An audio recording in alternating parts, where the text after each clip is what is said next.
പഞ്ഞി പോലെ ഇരിക്കുന്ന ഒരു വട്ടയപ്പമായാലോ ഇന്ന്?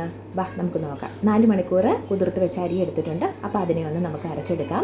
ഒരുപാട് പേസ്റ്റ് വേണ്ട, ചെറിയ തരികൾ കുഴപ്പമില്ല കേട്ടോ. അപ്പോൾ അതൊന്ന് അരച്ചെടുത്തിട്ട് അതിൻ്റെ ഒന്ന് കുറച്ച് മാവ് എടുത്തിട്ട്, ഒരു സ്വല്പം മാവ് എടുത്തിട്ട് നമുക്കതിനെ ഒന്ന് കപ്പി കാച്ചിയെടുക്കാം. അതായത് കുറുക്കിയെടുക്കാവേ. കുറച്ച് വെള്ളവും കൂടെ ചേർത്തിട്ട് വേണം കുറുക്കിയെടുക്കാനായിട്ട്. അപ്പോൾ ഇതൊന്ന് കുറുക്കി തണുത്തതിന് ശേഷം അതിൻ്റെ കൂടെ ഏലക്ക, തേങ്ങ, ചോറ്, പിന്നെ ഞാനിവിടെ തേങ്ങാവെള്ളത്തിൻ്റെ അകത്താണ് കുറച്ച് ഈസ്റ്റ്, പഞ്ചസാര ആവശ്യത്തിനുള്ള മധുരത്തിനനുസരിച്ചാണ്. അപ്പോൾ ഇതെല്ലാം കൂടി എടുത്ത് ഒന്ന് അരച്ചെടുക്കാവേ.